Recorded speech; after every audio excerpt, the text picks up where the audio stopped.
بسم اللہ الصلاۃ والسلام علی رسول اللہ خاتم النبیین ورحمۃ اللہ العالمین۔ میں بیٹھا تھا، میں نے آسمان کی طرف دیکھا رات کو، تو میں نے دیکھا کہ بے شمار ستارے۔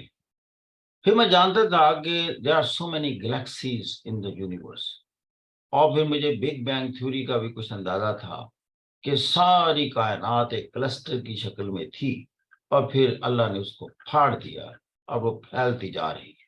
یہی سائنٹسٹ کہتے ہیں۔ سائنٹسٹ نے اس کو بگ بینگ تھیوری کا نام لیا، اور اللہ نے اس کو قرآن میں اسی طرح ذکر کیا۔ اب یہ کائنات تو وجود میں آ گئی، تو میں ایسے ہی فلسفیانہ انداز میں سوچنے لگ گیا، اس کائنات کا مرکز کہاں؟ ایسے میرے ذہن میں آیا کائنات کا مرکز خود انسان ہے، اس کی ذات ہے۔ پھر میں نے کہا what is the justification of this thought? میرے پاس کوئی اتھینٹسٹی تو تھی نہیں کہ اتنی وسیع کائنات ہے اور اس کا مرکز ڈھونڈنا ہو۔ تو میں نے کہا اس کا مرکز اور محور وہ انسان کی ذات ہے۔ کیسے؟ اس لیے کہ ساری کائنات تو کن کہنے پر بنی ہے، لیکن انسان کی جو ذات ہے، یہ اللہ نے کہا بندے کو میں نے اپنے ہاتھ سے بنایا۔ تو پھر ساری کائنات کی موسٹ امپورٹنٹ تخلیق کون سی ہوئی، محور اور مرکز کیا ہوا، اور پھر جب اس کو ٹائٹل دے دیا کہ یہ اشرف المخلوقات ہے۔ اب کائنات ایک خلق ہے، تخلیق ہے، اور اس میں سب سے اشرف کیا ہوا؟ میں تو نہیں کہہ رہا، یہ تو اللہ کہہ رہا۔ وہ کہتا ہے یہ انسان ہے۔ کیوں؟ کس بنا پر اس کو اشرف کہا؟ اس لیے کہ کائنات کی کسی بھی تخلیق کو میں نے اختیار اور ارادے کا مالک نہیں دیا، وہ سبارڈینیشن پوزیشن میں ہے، that is governed by certain other forces۔ انسان کو میں نے اپنے والی ایک خصوصیت عطا کر دی، اور وہ خصوصیت کیسے؟ اس میں جو اختیار اور ارادے کی اور فیصلے کی، اپنی مرضی سے کام کرنے کی پہنچی، اور آزاد کر دیا اور غنی کر دیا، محتاجیوں سے نکال دیا سوچوں کے حوالے سے۔ وہ کہتا ہے وہ میری اپنی خصوصیت تھی، اور گئی کیسے اس میں، انجیکٹ کیسے ہوئی؟ جب اس نے اپنی روح پھونکی۔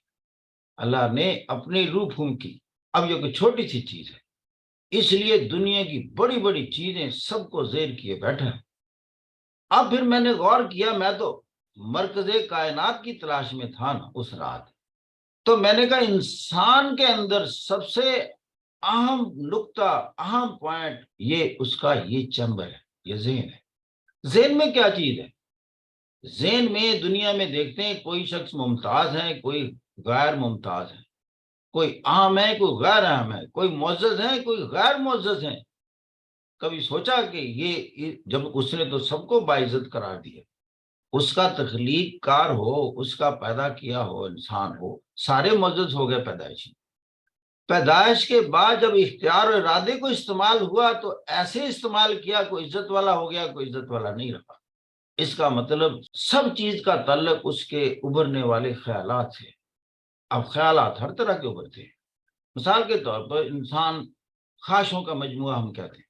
ہر بندہ عزت و دولت کا خواہش مند ہے، شہرت چاہتا ہے۔ اب اللہ نے کہا کہ میں نے ہر بندے کو ایسی ایسی صلاحیتیں عطا کی ہوئی ہیں کہ وہ ان مقامات، ان خواہشوں کو حاصل کر سکتا ہے۔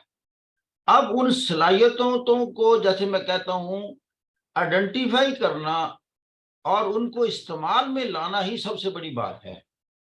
اگر کسی کو اب دیکھو نا، اس نے عزت کے اس مقام پر پہنچنا ہے، یا مالی اسباب کے لحاظ سے اوپر جانا ہے، یا شہرت کے لحاظ سے اوپر جانا ہے، اب ان صلاحیتوں کی یوٹیلائزیشن کا نام ہے اصل میں کس نے ان صلاحیتوں کو پہچانا اور اس کو استعمال میں لایا۔ وہ طاقتیں، وہ اسٹرینگتھ ہیں ہر پرسنالٹی میں، لیکن دیٹ ویریز پھر پرسن ٹو پرسن۔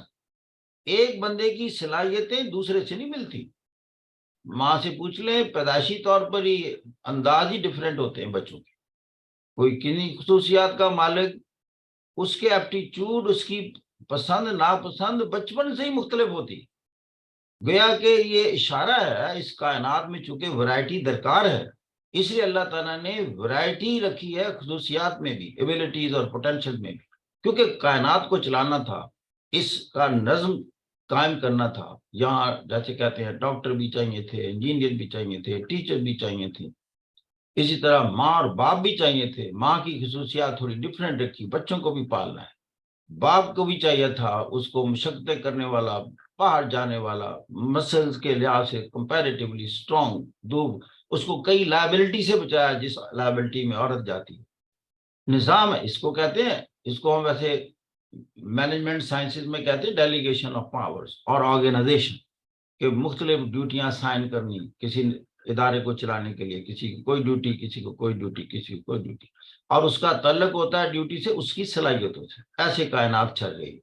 اب انسان کا مرکز ذہن بن گیا, ذہن کے اندر ہوتے ہیں خیالات, خیالات سے پھر عقائد جنم لیتے ہیں, بلیفس, اور بلیف جو ہے آپ کے بیہیویئر میں کنورٹ ہوتے ہیں, جس سے آپ کی پھر شخصیت پہچانی جاتی ہے اور اس سے رویے جنم لیتے ہیں.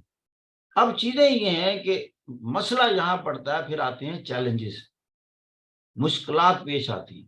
جب مشکلات پیش آتی ہیں تو دو طرح کے خیالات جنم لیتے ہیں, ایک یہ کہ میں یہ کر سکتا ہوں, اور ایک یہ کہ میں نہیں کر سکتا.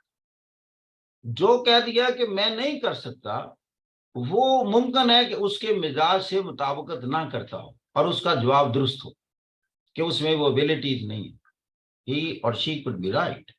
لیکن اللہ تعالیٰ اس کو اور سچویشن میں لے کے جاتا ہے, اور وہاں وہ پھر پوچھتا ہے کہ بتائیں, پھر وہ دیکھتا ہے کہ میں یہ کر سکتا ہوں یا نہیں کر سکتا. اب کئی چیزیں ایسی ہوتی ہیں کہ وہ کر سکتا ہے, اس میں صلاحیتیں ہوتی ہیں, اور وہ لوگ وہاں بھی نو کہہ دیتے ہیں. ان سے آپ پوچھیں کہ آپ نے نو کیوں کہا, کہ جب کہ آپ کے اندر صلاحیتیں موجود ہیں, پروفیشنل کمپیٹنس ہے, آپ کے ایکسپیرینس ہیں, یا آپ کا نالج وہاں موجود ہے. وہ کہتا ہے جی اس میں نا رسک انوالو ہے, فیلئرز کے امکان ہیں, سیٹ بیکس کے امکان ہیں, پوٹینشیل مجھ میں ہے, but they are chances of setbacks. لو جی یہی فیصلہ ہوتا ہے, وہی جو میں نے کہا عزت, دولت اور شہرت کے کس مقام پر اس نے جانا ہے.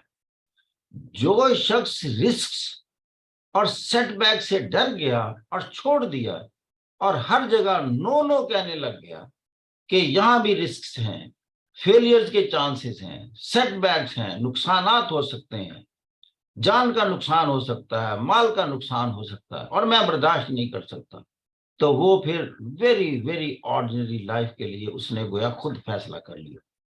اور جس نے یہ سمجھ لیا کہ جناب سیٹ بیکس آئیں گے تو I will try to overcome those, پھر وہ اسٹڈی کرتا ہے کہ کیا اس شعبے میں جانے کے لیے دنیا میں جتنے لوگ اوپر گئے ہیں, کیا ان کو کبھی سیٹ بیکس نہیں آئے. جب وہ کسی سے پوچھے گا یا کسی جگہ اسٹڈی کرے گا, کسی کی لائف کو اسٹڈی کرے گا, تو وہ یہ دیکھے گا کہ دنیا کے جتنے لوگ اس شعبے میں بلند ترین مقام پر پہنچے ہیں اور آج وہ ریکگنائزڈ ہیں اور عزت اور دولت سے مالا مال ہیں, ان کی زندگی سیٹ بیک سے بھری ہوئی ہے, ٹیمپریری فیلئر سے بھری ہوئی ہے.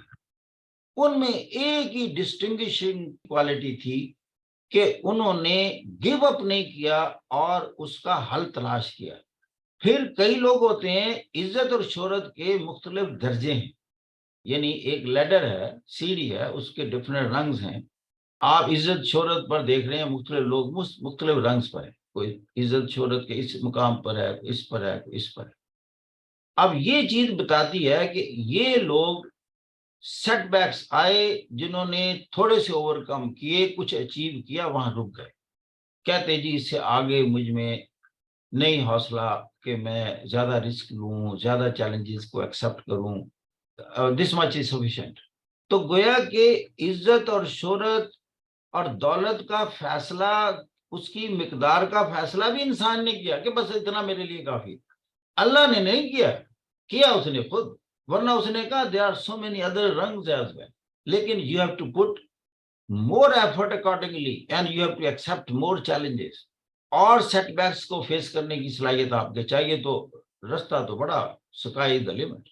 یہیں پر اللہ کے اپنے الفاظ ہیں, لیس للانسان الا ما سعی, ہم عطا کرتے ہیں صحیح کے مطابق.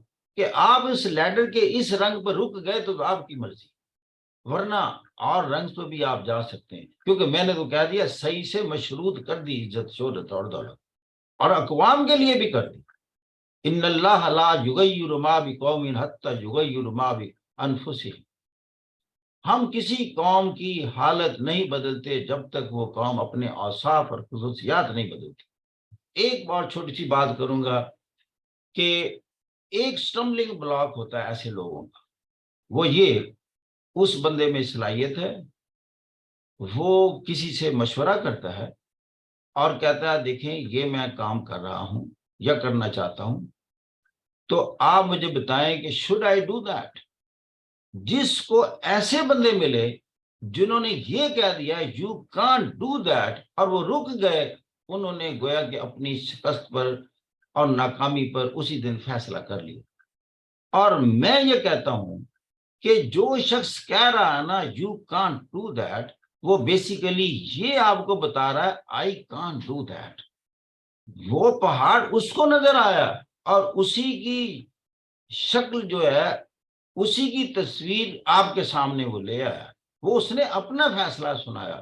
تو لہذا جب بھی آپ کو کوئی شخص ملے کہ آپ اچھے خاصے سمجھتے ہیں کہ دس از ان مائی کمپیٹنس، لیکن معاشرے کے چند ایک لوگوں نے آپ کو کہہ دیا یہ آپ کے بس کی بات نہیں ہے، یہ سمجھیں اس وقت، یہ ذہن میں ڈال لیں یہ وہ اپنے بارے میں کہہ رہا ہے، میرے بارے میں نہیں کہہ رہا۔ اس لیے کہ دنیا میں جتنے لوگ آگے گئے ہیں، سیٹ بیکس، ڈیفیکلٹی سب کو آئی ہیں، نیگیٹو لوگ ان کی زندگی میں آئے ہیں، لیکن انہوں نے نیگیٹو لوگوں کی طرف کان نہیں دھرا۔ بالکل یہاں میں بات ختم کرتا ہوں، وہ چھوٹی سی مثال دے کر بڑی مشہور ہے کہ کنویں میں مینڈک تھے، وہ کنویں سے باہر نکلنے کی کوشش کر رہے تھے، جمپ لگاتے تھے لیکن پھر گر جاتے تھے، بلندی زیادہ تھی کنویں کی، تو ایک مینڈک نا باز نہیں آ رہا تھا۔ سارے مینڈک اس کو کہہ رہے تھے بھائی مینڈک یہ تیرے بس کی بات نہیں ہے، تو بچہ ہے، یہ تو بڑے بڑے بھی چھلانگ لگا رہے ہیں، دن رات لگے رہتے ہیں، تو کوئی نہیں، چپ کر کے اب اسی کنویں میں زندگی گزارو، بس یہی ہماری دنیا ہے۔